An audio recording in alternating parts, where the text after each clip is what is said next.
There are truths so venomous that once they enter the mind, they never leave. These are paradoxes, not games of intellect but traps of thought that gnaw endlessly at reason. They are not unsettling in the way nightmares are, but terrifying in the way an abyss is. To confront them is to wound the soul, to stand before a mirror that reflects not your face but the futility of existence itself. Logic, our only shield against chaos, splinters in their grasp, and what is left is a raw, unbearable awareness that you were never built to handle. Most will turn away, for understanding them is not harmless curiosity but a form of madness. If you are still here, you are walking into a labyrinth without walls, without exits, where even the strongest minds can be broken. The Grim Reaper Paradox. An infinite number of Reapers are assigned to kill you, each at a precise moment before noon. The first waits at 12:01, the next at 12 hours and 30 seconds, the next at 12 hours and 15 seconds, each having the time into eternity. You cannot survive because one of them must strike before noon. And yet no Reaper can be the one to kill you, for whichever is chosen, there was always one scheduled earlier, waiting to cut you down. The mind screams at the contradiction, yet the outcome is clear. You cannot live past noon. Death is certain but causeless. Here lies the terror. Mortality is no longer an event but a logical law, stripped of reason, stripped of narrative. There is no accident, no disease, no Reaper's hand. Only inevitability without cause.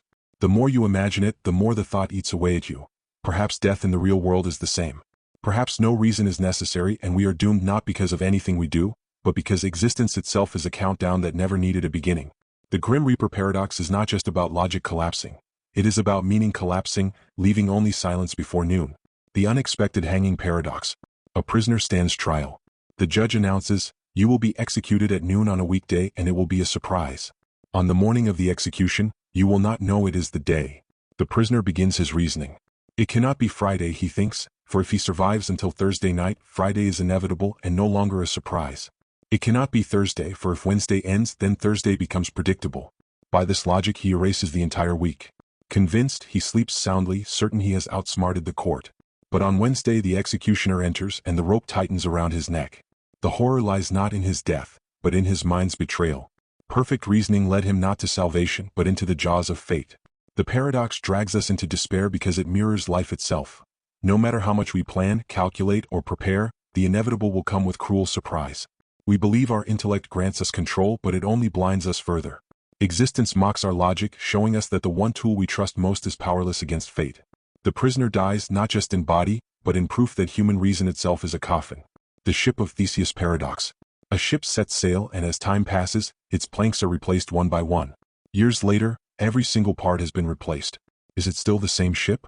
Now imagine every discarded plank is gathered and rebuilt into a second vessel, identical to the first. Which is the true ship of Theseus? The terror here is not about wood or ships but about identity itself.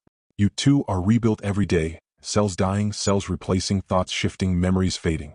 The person you were 10 years ago no longer exists. Are you still the same? If not, who is living your life now? And if both the old you and the new you cannot claim continuity, then identity is a lie. The Ship of Theseus whispers that you are not a singular being, but an endless procession of strangers wearing your name. Every time you look in the mirror, it is not you staring back but the ghost of someone already dead.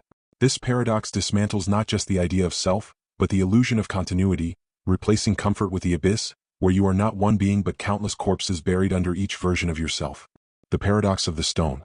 Can an omnipotent being create a stone so heavy that even it cannot lift it? If it can, then it is not omnipotent, for it cannot lift the stone. If it cannot, then it is not omnipotent, for it cannot create it. At first this seems like a mere puzzle of words, but when followed to its depth, it becomes suffocating.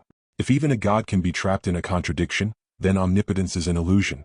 And if omnipotence is an illusion, then so is every anchor humanity clings to in the face of chaos. The terror is not in doubting gods, but in realizing the universe itself may be bound by paradox. An all-powerful being cannot exist without being powerless. A flawless system of reality cannot exist without being broken. Even the highest power is strangled by logic, a logic that mocks creation itself. This paradox turns into a mirror for existence. If the omnipotent cannot escape contradiction, what hope is there for us? The abyss widens. You feel the edges of meaning crumble. And then comes the final blow. If all things collapse under paradox, then not even reality is safe from tearing itself apart. The Bootstrap Paradox. A scientist builds a time machine. One night, a future version of himself appears, handing him detailed blueprints for the machine. He follows the plans, constructs the time machine, and when older, goes back to hand the blueprints to his younger self. But here lies the horror. Where did the blueprints come from? They were never created, only passed in an eternal loop of causeless existence. At first it seems fascinating, a riddle of time. But stare at it long enough and despair follows. If an object or idea can exist without origin, then the foundation of reality, causality itself, is broken. Everything you have ever known is built on the chain of cause and effect. If this chain can be severed, then reality has no ground. Your memories, your choices, your very life may also be originless loops, phantoms with no beginning, no explanation, no anchor. You might not be living a story at all, but a circle with no first chapter.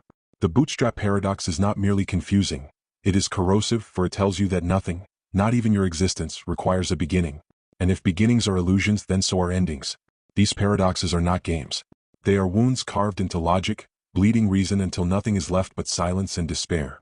They show us that happiness is uncatchable, that death can be certain without cause, that fate can laugh at our reason, that identity dissolves with every passing moment, that even omnipotence drowns in contradiction, and that reality itself may exist without origin.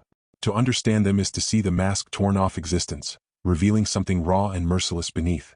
If you grasp them, truly grasp them, then you have walked into a realm most will never dare approach. A realm where being human is no longer enough. You have risen above, but at a price. For with this knowledge comes no comfort, no safety, no salvation. Only the realization that existence itself is a paradox, and that to live is to endure it, endlessly. If you are still standing after hearing these truths, you are above human, though perhaps never at peace again.